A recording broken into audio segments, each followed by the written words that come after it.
برای اون کسانی هستند که اونها ترازو را فریب میکنند یا در وقت خرید کردن گویا که سیری همون مال با برادرش بیان میکنند. مال فریب است، مال گویا که نمیشیدنی است که وای قسم میکنند که همین مال بهترین مال است.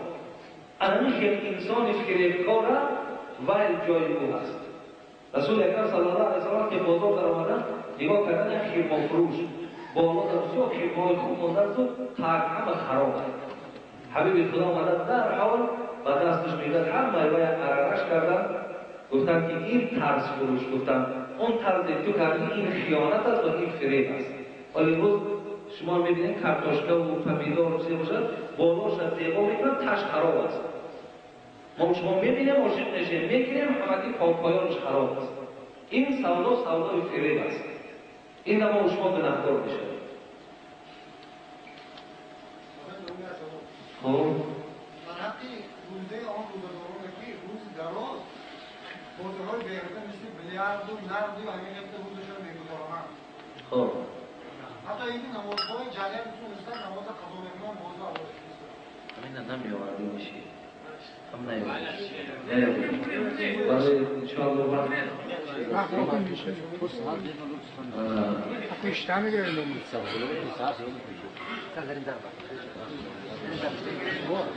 چیزی که من در آغاز درباره روزه بیان کردم اینقدر مثال بین فوتوش اجری بلند دارم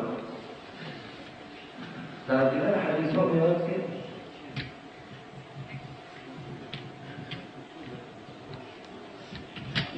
من لم يدع قول الزور والعمل به فليس لله حاجة أن يدع طعامه أو شرابه. چی میگه پیامبر خدا؟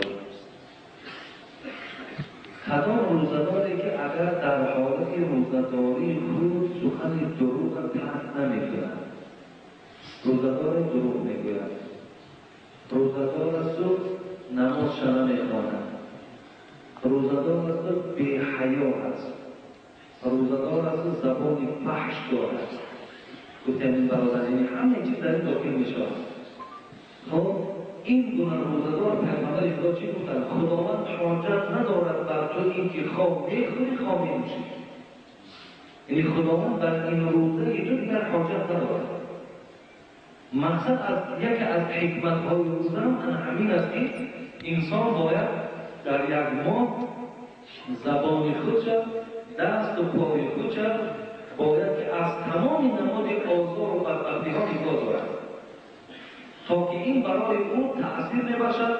یعنی گوییم در آینده بعد این ماه هم باید چی میشود؟ انشاءالله زبان درست میشود و اعضاهاش گوییم آزاردهنده برادران مسلمان میشود. در این مصیبت در همه جا هست و در است.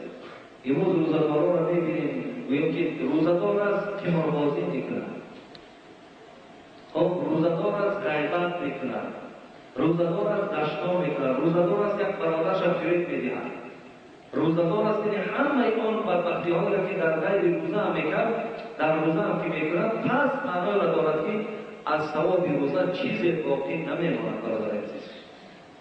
ببین ثواب روزه چیزی باقی نمیماند برادر عزیز. ببین آنقدر حتی یک حدیث پیغمبر خدا را خوانم که الصوم جنة ما لم یخرقها. ببینید روزه سپر است برای شما. این سپر آدم کجا محافظت میکند؟ الان این سپر است مادامی که این سپر شما پاره نکنید در دنیا. ببینید ما لم یخرقها تا زمانی که این سپر پاره نکنید. پاره کردن سپر چی است؟ این عملهای بدی که ما در دنیا کردیم این سپر را که شکستیم، این سپر الله که در دست ما سپر دیگر باقی ماندگی نیست. آن چی است؟ شاید به این سوال دستی را جواب گیرم که انشاءالله برای سوالش حاجی مرزا بعد شنیدن از آن دندانهای خود را با پست حاضر زمان تازه کردن ممکن است. غسل کردن روز جمعه ممکن است در رمضان. غسل کردن در رمضان چی جمعه باشد چی غیر جمعه باقی ندارد. اجازه دارد. مثال آبازی کردن در روزهای توی ماه‌های رمضان اجازه دارد. غسل کردن مقصد من قصد جنابت نیست. مثال غسل کردنی که ما شما آبازی میکنیم بدنهامون رو میشوییم خب در همون حمام‌هایی که داریم، یعنی این اجازه در این یکان ضرر زیاد می‌دارد. در روز جمعه که باز سنته که ما بدنهامون رو شسته و بعد به جمعه بیاییم.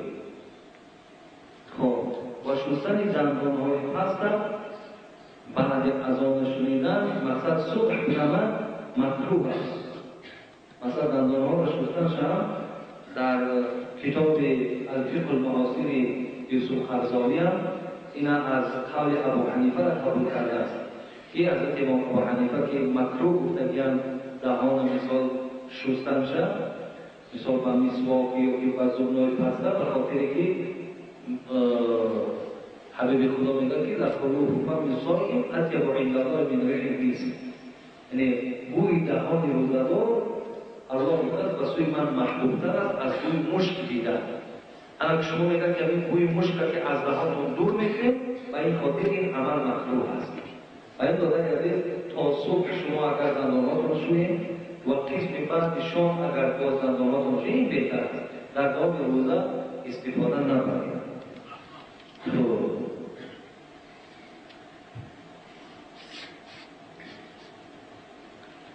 حاجی مرزا، یک مخلص شما از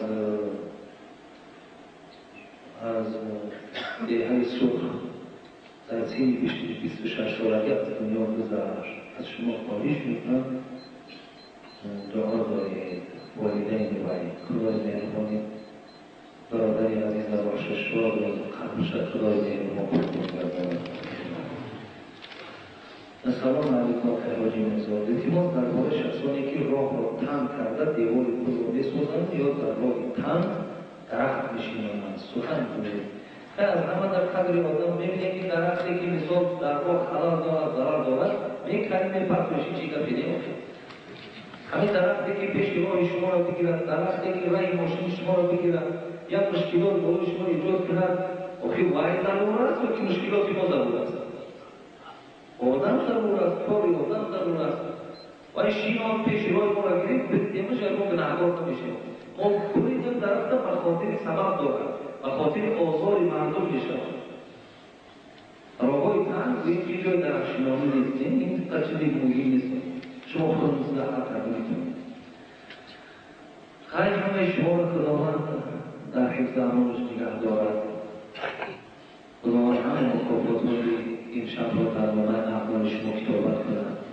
یوسف علیه را خدا رحمت کند در کتابش میگه بهترین عمل که موصوف است نهی منکر و امر معروف است. بهترین عملی که اجر و پاداش دارد همین مجلسی که ما شما نشستیم و سخن خدا و پیغمبر در او یاد شد، انا همین چیز، انا همین بهترین عمل در پیشگاه خدا است. البته بسیار پاداش بلند دارد. خدا از همه این پاداش شما را برخوردار گرداند و شب همه شما را خداوند خوش گرداند و بابای دنیا هم آدمی کهنسال بدهد، چندین سالها در اینجا خدمت کرده می‌گوید علاوه بر در خدمت شما خواهیم خداوند ایمانش بر کامل نگه دارد، همیشه بازوی با قوت، همیشه بدنی با قوت نصیب گرداند که همیشه در خدمت شما خواهیم باشد و تمام برادرایی که در این مجلس حضور دارند و حتی نماینده‌های حکومت در اینجا اشتراک دارند خداوند همگی رحمت درآمد و صحت و خاطر جان نصیب گرداند. همیشه خداوند در این پاکستان ما و شما آرامی و آسودگی، صلح و صلاح همیشه حکمران باشد و خداوند فرهنگ ما را، مدنیت ما را، اقتصاد این دولت ما را خداوند بلند بردارد و تمام آن بندگانی که برای آبادی این سرزمین تاجیکستان سعی و کوشش دارند، دلسوزی دارند، خدا همگیشان به این نیت‌های نیکشان پروردگار موفق گرداند. اللهم اعنا علی ذکرک و شکرک و حسن عبادتک. اینجا برادر صحبت علی جانم و دیگر دامنه‌هایی که میشناسم لیکن نامه‌هاشون یاد نمانده است. هر یک دامنه و پیشوا، هر یک شخصیت‌هایی که برای این مردم ایسفر خدمتگار هستند خدا همه اینها را در حفظ امانش نگه نگه دارد. شام دوم شما بزرگ عزیز هماتون در حق دنباله و مصلحت که صحبت در اینا همه یا با دومیتون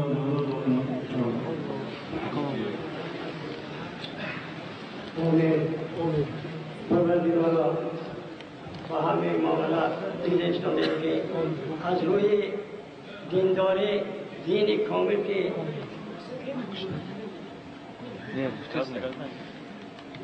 این جماعی که به یگان تکلیف برای پیشواز گرفتن این محترم دامالله ما قدم رازی کرده امده جان هماتون و این قدم های امدکاتون حسنات افگوید پروردگارم این دامالله ما پروردگارم در جایی که نباشند اولا خودشان همسرها هم کارگراشان خطیب اینا یعنی خدمت میکرده که از برای دین وطن خدا در پناه اسفت از جای ما نگه دارد.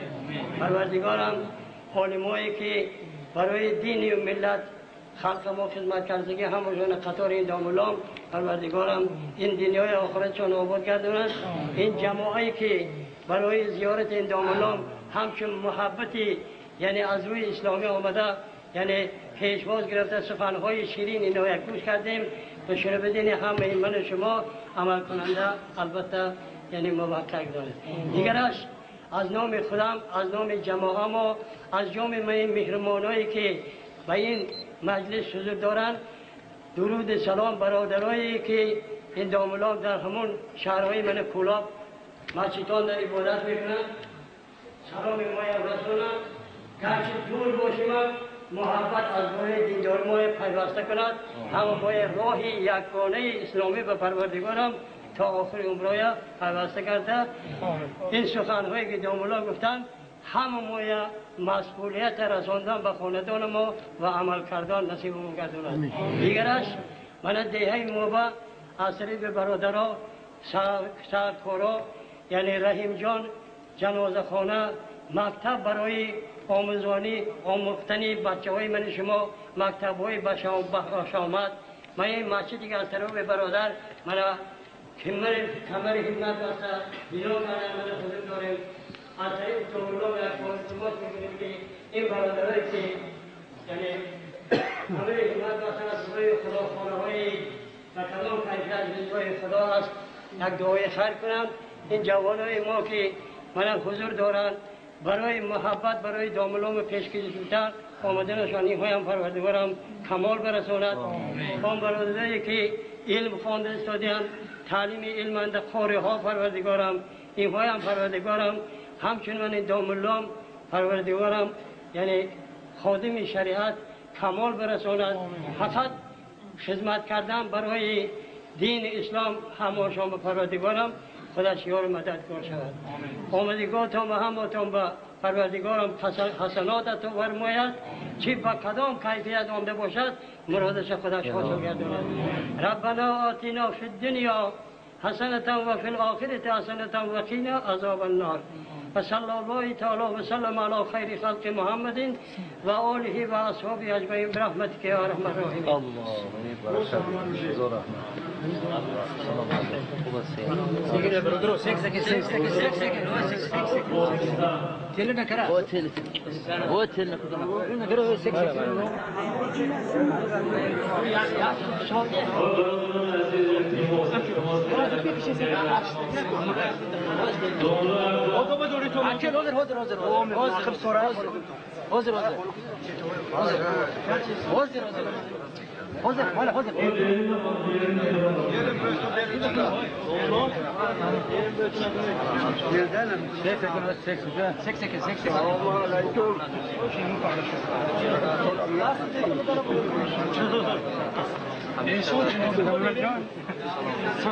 دیگه تو میکرده تو نه اوه تیلا نته تو دومله تیلا نته تو نوی دومله تیلا نته تو نوی تیلا نته تو نوی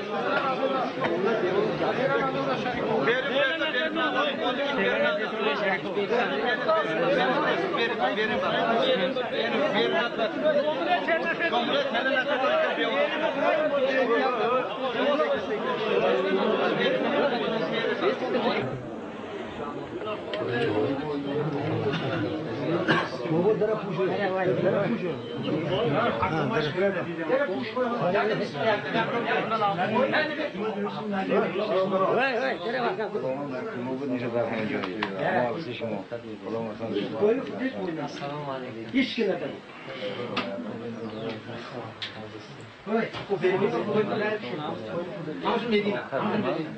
همون جلت که ما رو